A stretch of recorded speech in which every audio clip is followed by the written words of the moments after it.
Guys welcome back to my YouTube channel yes chemistry. अभी आप success. मैं हूं आपका एजुकेटर शिव मिश्रा। मेरे प्यारे बच्चों, इस वीडियो में हम लोग जानेंगे क्लास 11th बायोलॉजी, जो हम लोग प्राणी जगत यानी कि चैप्टर नंबर 4 पढ़ रहे हैं। इसमें हम लोग आज जानेंगे, अगला पार्ट है हमारा। सभी पार्ट आपको प्लेलिस्ट में मिल जाएंगे। संघ पोरीफेरा, संघ पोरीफेरा हमारे जानेंगे। फिर जितने भी संघ हैं, हर एक संघ के बारे में हम लोग डिस्कशन करेंगे। यानी कि जो पोरीफेरा है, इसमें कौन कौन संघ आते हैं, क्या क्या होते हैं, क्या क्या नहीं, इसके क्या क्या गुण होते हैं, ठीक है ना, इनके क्या क्या सामान्य लक्षण होते हैं। जो इसमें जंतु आते हैं उनमें क्या क्या लक्षण पाया जाता है। फिर संघ पोरीफेरा के बाद कौन संघ आता है, उनके बारे में जानेंगे। तो पहला आता है हमारा संघ पोरीफेरा। तो संघ पोरीफेरा में अगर देखें तो इस संघ में जंतु प्रायः स्पंज कहलाते हैं। इस संघ के जंतु प्राय क्या कहलाते हैं, स्पंज कहलाते हैं, तथा प्राणियों में सबसे कम विकसित होते हैं। और ये प्राणियों में क्या होते हैं, सबसे कम विकसित होते हैं। इसमें कोशिकीय स्तर का शारीरिक संगठन पाया जाता है। क्या लिखेंगे, इस संघ के जंतु प्रायः स्पंज कहलाते हैं, स्पंज कहलाते हैं, तथा प्राणियों में सबसे कम विकसित होते हैं, सबसे कम विकसित होते हैं। और प्राणियों में क्या होते हैं, सबसे कम विकसित होते हैं।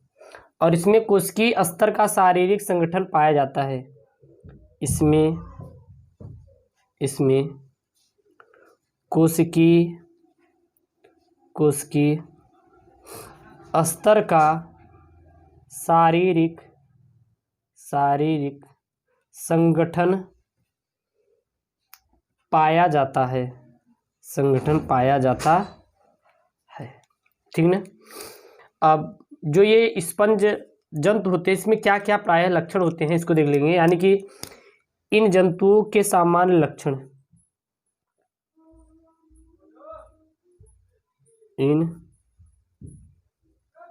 जंतुओं के सामान्य लक्षण, यानी कि इन जंतुओं के सामान्य लक्षण क्या क्या होते हैं।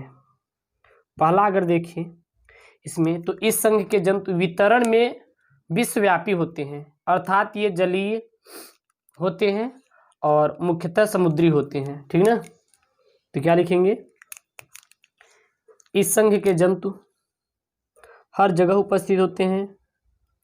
इस संघ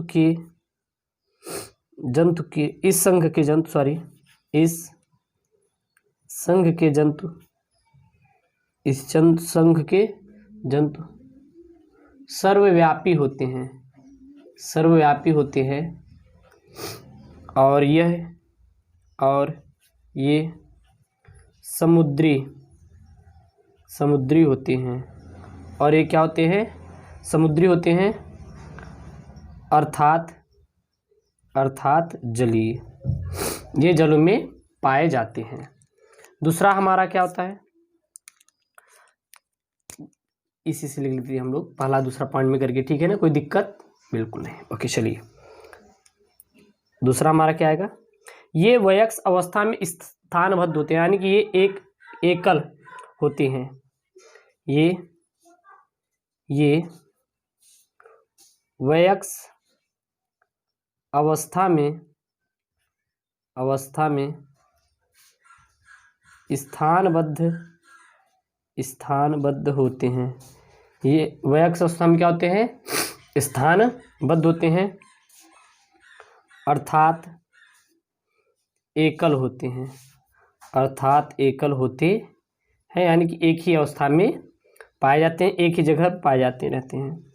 तीसरा, स्पंज द्विकोरकी और प्रमुखतः असममित तथा कुछ अरक्षीय सममित होती हैं। Sponge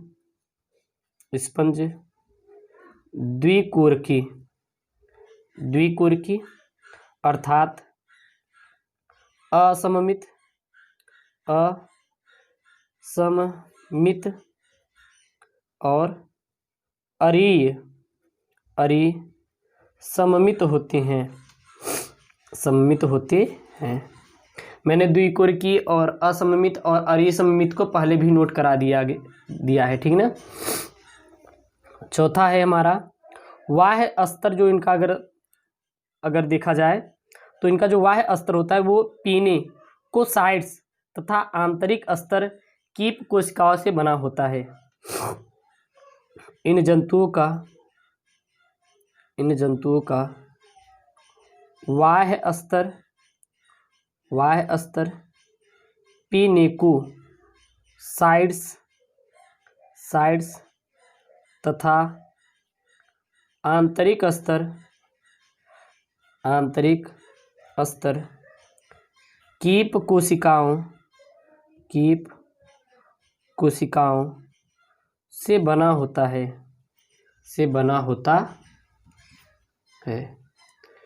okay. और इसमें क्या लक्षण पाए जाते हैं, अगर पांचवा देखें तो इसमें अगला लक्षण हमारा क्या होगा। तो अगर इसमें अगला लक्षण देखें तो इस संघ के जंतु शरीर में कैल्शियम कार्बोनेट सिलिका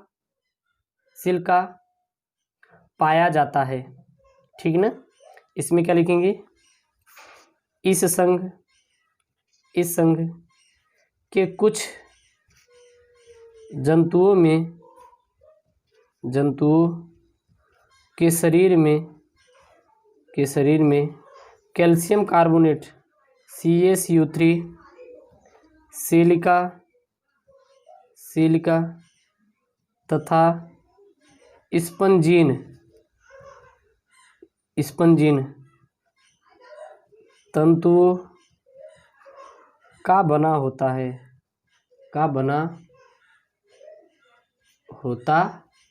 है, ओके। नौवां देखें तो इन जंतुओं में श्वसनांगों उत्सर्जित तथा तंत्रिका तंत्र का अभाव होता है। इन जंतुओं में श्वसनांगों उत्सर्जित तथा तंत्रिका तंत्र का अभाव होता है, ओके। अगला अगर हम लोग पॉइंट देखें तो इस संघ के जंतु उभयलिंगी होते हैं। इस संघ के जंतु उभयलिंगी होते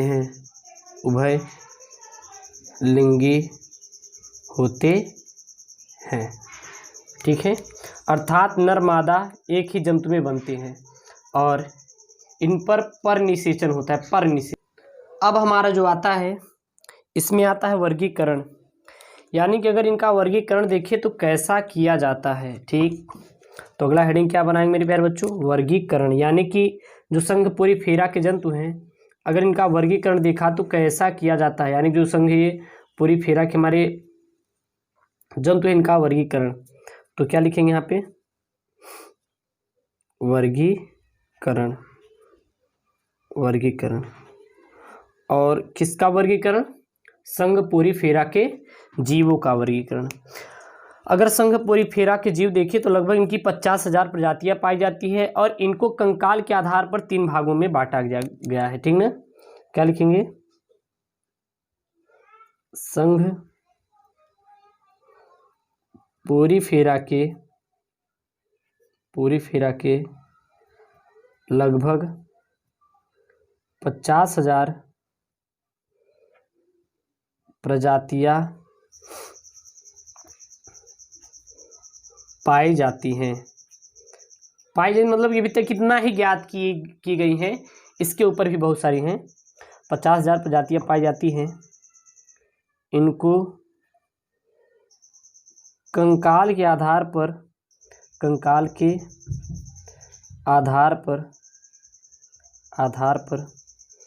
3 भागों में बांटा गया है। 3 भागों में बांटा गया है। कितने भागों में बांटा गया है? तो 3 भागों में बांटा गया है। कौन कौन से भाग हैं? चलिए यहाँ पे नोट करेंगे एक एक को लेकर कि अगर 3 भागों में बांटा गया तो इनमें कौन कौन से भाग होते हैं। पहला जो होता है वह हमारा होता है वर्ग फर्स्ट, यानी कि इसमें देखो तो कैलकेरिया। दूसरा आपका आता है हमारा, दूसरा आपका क्या क्या आता है? वो आता है हमारा वर्ग सेकंड। सेकंड में देखें तो हेक्स एक्टिनिलीडा हेक्स एक्टिनिलीडा। अगर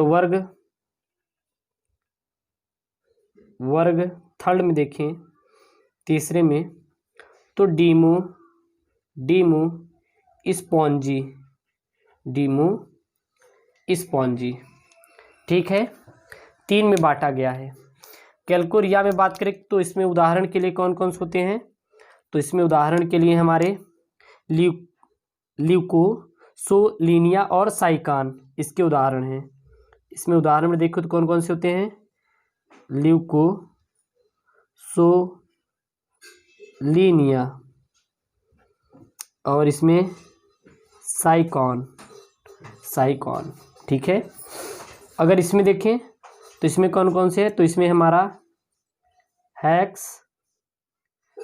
अगर इसके उदाहरण देखें तो कौन कौन है?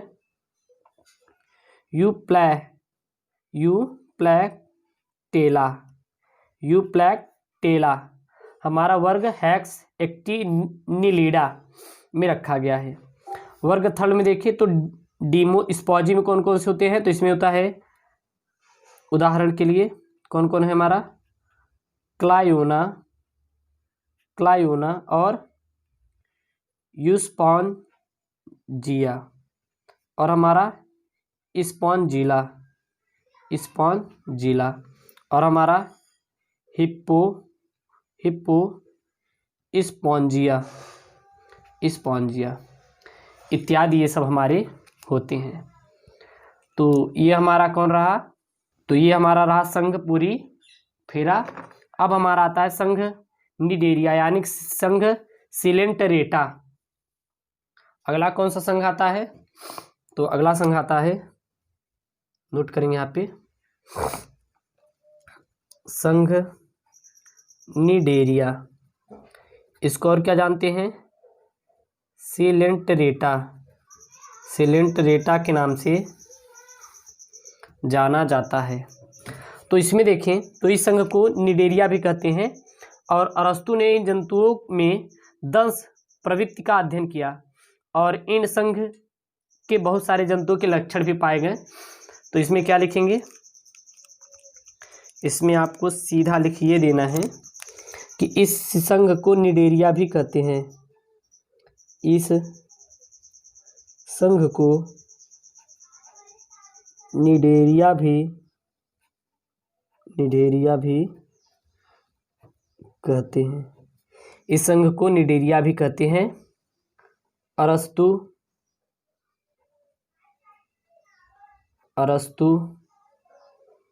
ने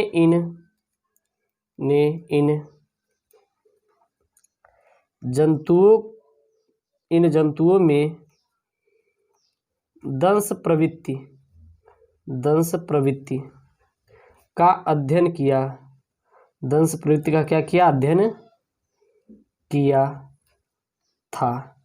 और इसी में उन्होंने दंश प्रवृत्ति का क्या किया था? अध्ययन किया था।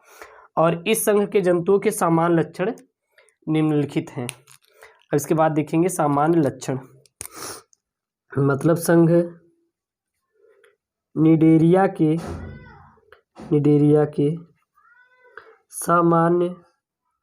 सामान्य लक्षण, यानी कि इसमें क्या क्या हमारा सामान्य लक्षण पाया जाता है। तो पहला ये पाया जाता है मेरे प्यारे बच्चों इसमें सामान्य लक्षण कि ये जंतु जलीय और अधिकांश समुद्री होते हैं, जैसे कि हाइड्रा स्वच्छ जलीय प्राणी है। ठीक है, क्या लिखेंगे, इस संघ के जंतु जलीय और अधिकांशतः समुद्री होते हैं।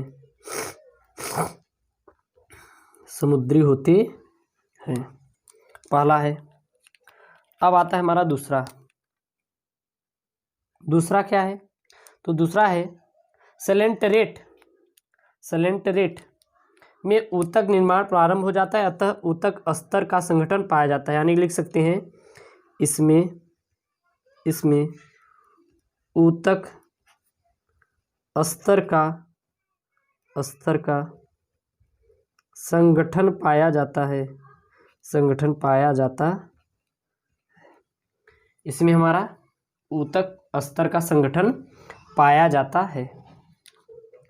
तीसरा क्या होता है, तो ये द्विकोरिकी, तीसरा ये होता है कि ये द्विकोरिकी होते हैं। क्या होते हैं, द्विकोरिकी होते हैं। तीसरा क्या पाया जाता है, ये द्विकोरिकी होते हैं।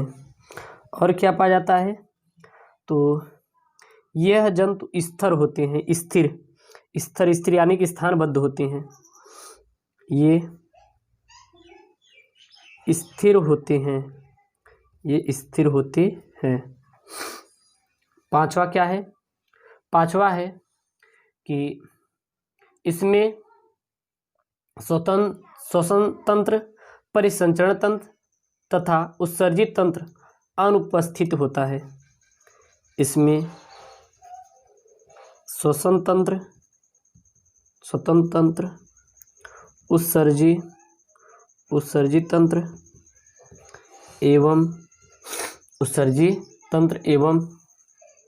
एवं परिसंचरण तंत्र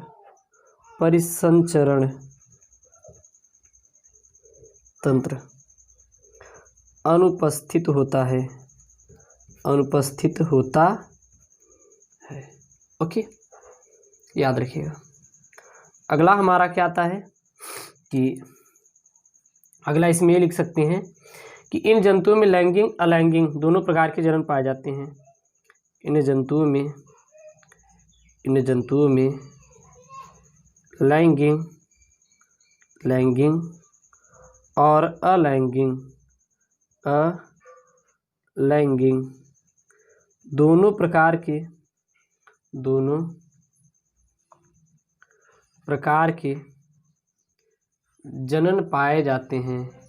जनन पाए जाते हैं।